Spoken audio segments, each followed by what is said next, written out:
The polished cobblestones of Oakhaven's market square were unforgiving. Elara felt each one through the thin soles of her shoes as her husband, Marcus, shoved her to her knees. The wicker basket of apples, her one simple task for the morning, lay overturned, its contents rolling and bumping across the stones like 100 crimson accusations. A few bruised ones came to rest near the boots of the silent onlookers. "Useless," Marcus hissed, his voice a low, venomous thing meant for her ears, but pitched just loud enough for the nearest vendors to hear. His face, usually a mask of merchant-class pleasantry, was distorted with a familiar tight-lipped rage. "Can you do nothing right? You've embarrassed me." Embarrassment was Marcus's cardinal sin. Elara's existence had become a tightrope walk over the chasm of his public image. She kept her eyes down, her world shrinking to the gray stones and the scuffed toes of his expensive leather boots. She could feel the stares of the crowd, a mixture of pity, morbid curiosity, and the weary indifference of those who had seen this before. They would do nothing. They never did. Marcus was a man of standing, a member of the town council. His private affairs, even when they spilled messily into the public square, were his own. Her hair, once her pride, was a curtain of pale blonde hiding the side of her face she instinctively protected. She began to gather the apples, her fingers trembling. Each one she touched was a fresh failure. "Leave them," he commanded.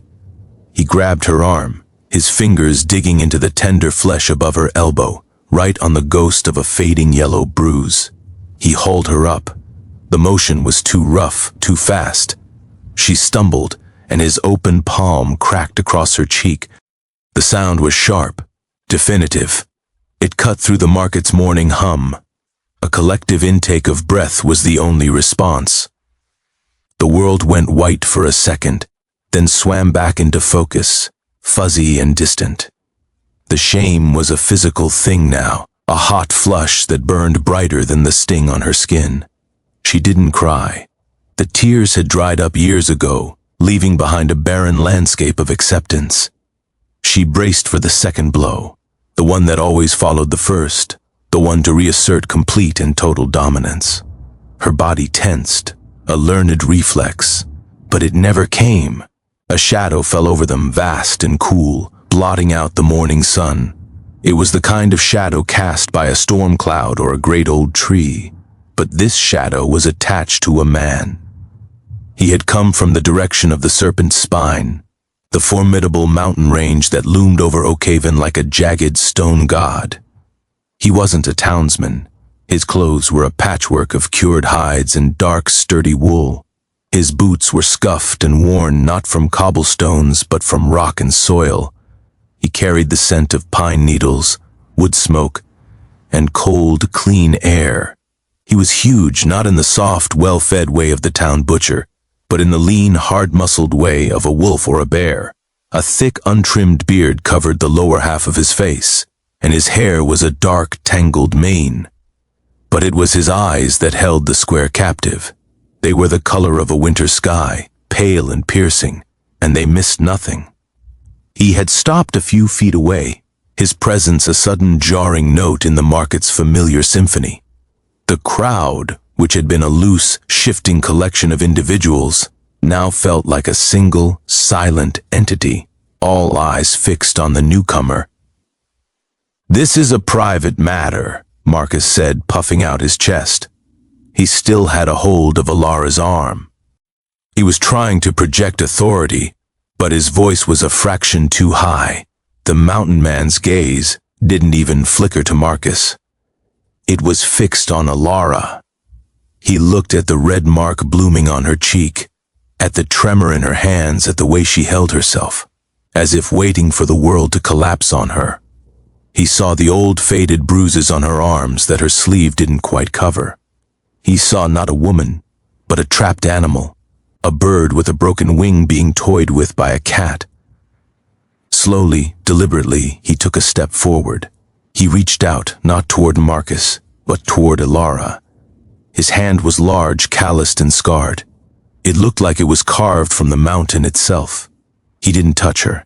He simply curled his fingers into a gentle fist, a silent question. Elara stared at that hand. It was a stark contrast to Marcus's smooth, manicured fingers that knew only how to grip, to pinch, to strike. This hand looked like it knew the feel of rock and wood, and the heft of an axe. It looked strong enough to shatter bone, yet it was held with a stillness that spoke of immense control. "I said," Marcus repeated, his voice louder now, tinged with hysteria, "this is a private matter. She is my wife. Go back to your hovel, mountain filth." The man's eyes finally moved to Marcus. The shift was glacial, and the full weight of his attention seemed to make the air grow cold. He didn't speak. He simply looked at Marcus's hand on Elara's arm. The message was clear. Marcus, emboldened by a lifetime of unchallenged authority, scoffed. "Are you deaf or just stupid? She belongs to me." The mountain man took another step. He was close enough now that Elara could feel the heat radiating from his body. He moved his hand, the one that had been offered to her, and with a speed that was shocking in a man so large, he closed it around Marcus's wrist. There was no sound of struggle. Marcus's face simply went white, his eyes wide with shock and sudden, excruciating pain. His grip on Elara's arm vanished as his fingers went limp. A small, choked gasp escaped his lips. The mountain man's voice, when it came, was like the grinding of stones. It was low, rough, and carried an absolute finality. He wasn't shouting, he didn't need to. Every person in the square heard him as clearly as if he'd whispered in their ear. He looked from Marcus's terrified face back to Elara's stunned one. "You're mine now," he said. It wasn't a question, it wasn't a proposal, it was a statement of fact. He let go of Marcus's wrist.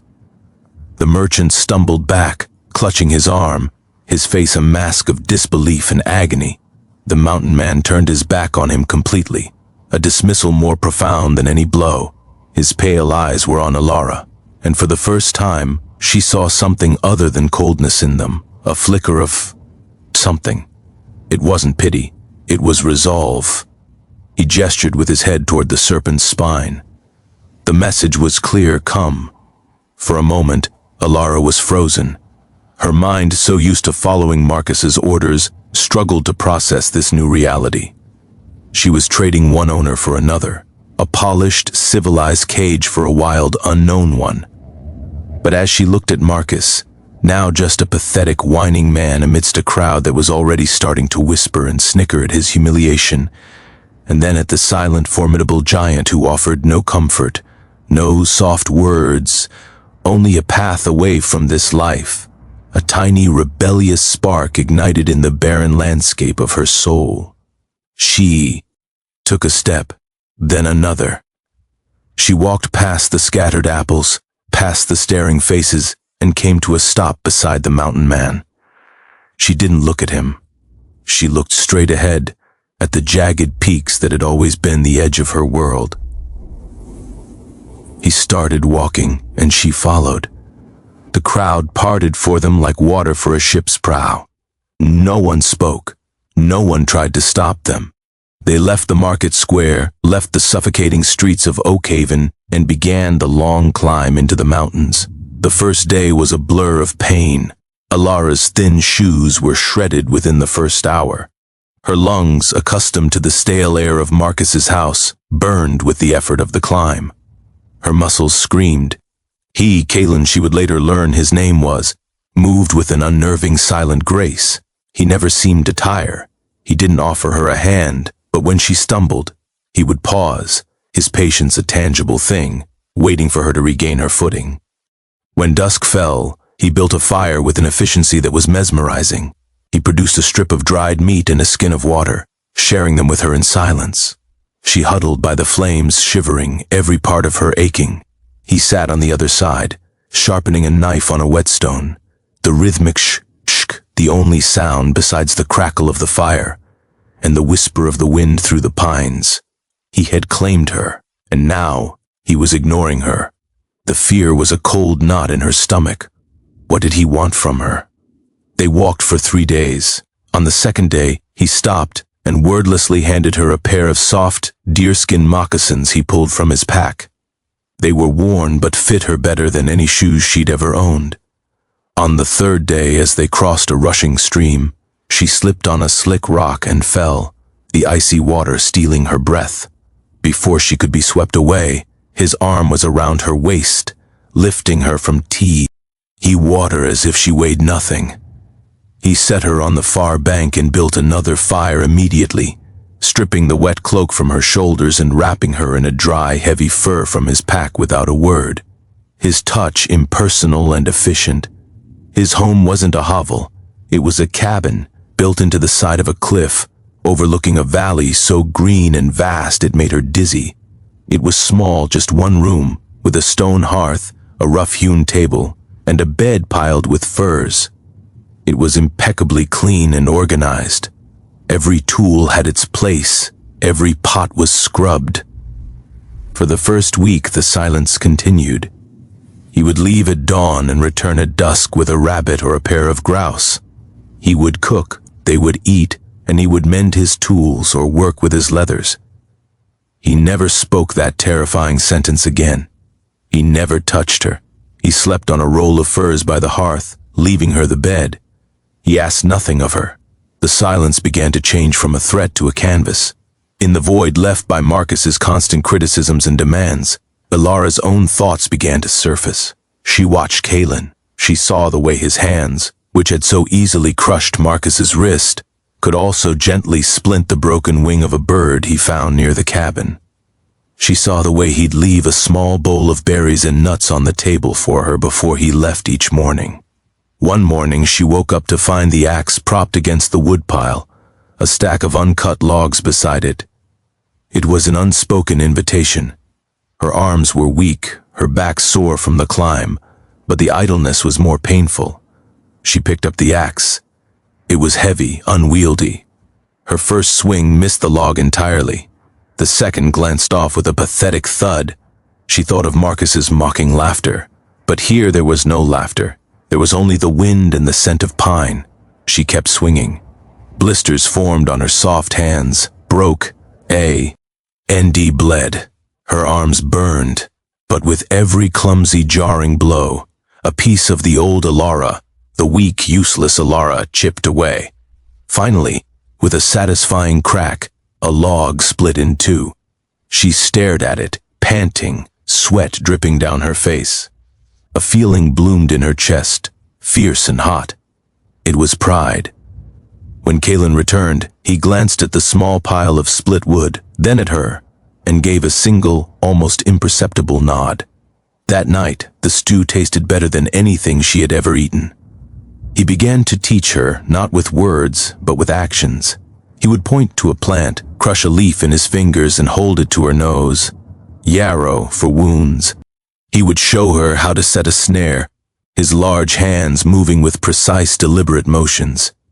He took her hunting, not to watch, but to learn. She learned to walk silently, to read the tracks in the mud, to feel the shift in the wind. She learned the language of the mountain, a language of observation, of patience, of survival. Her body changed.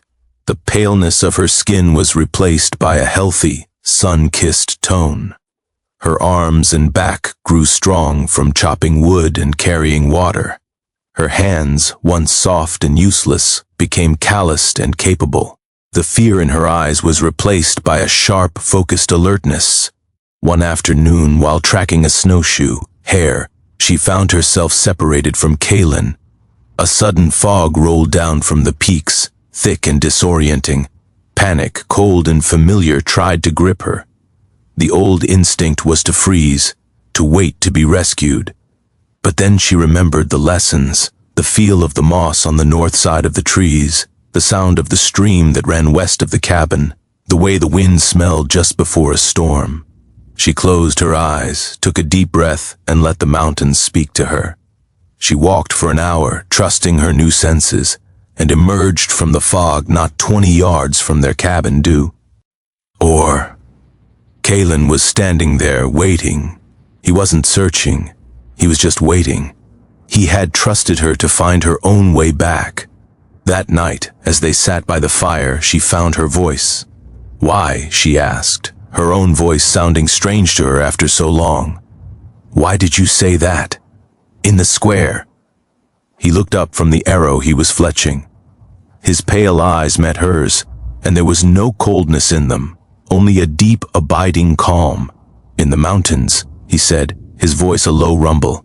"When you find a thing that is broken and trapped, a wolf in a snare, a hawk with a tangled wing, you have two choices. You can leave it to die, or you can take responsibility for it.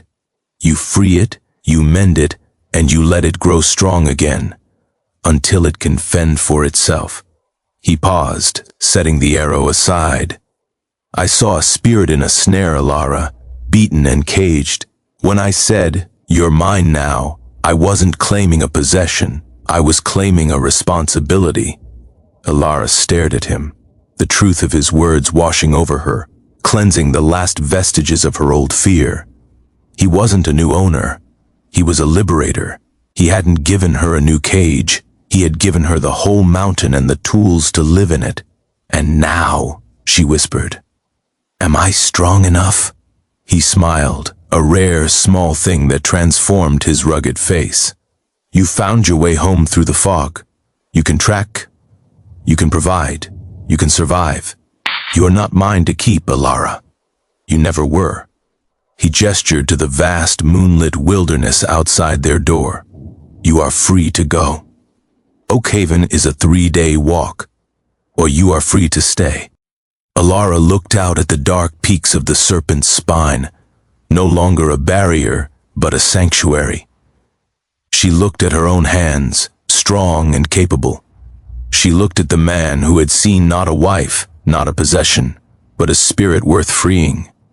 The choice was hers, the first real choice she had ever had. She turned back to him, the firelight dancing in her eyes. "I think," she said, her voice clear and steady, "I'll stay. Not because I'm yours, but because for the first time, I am my own."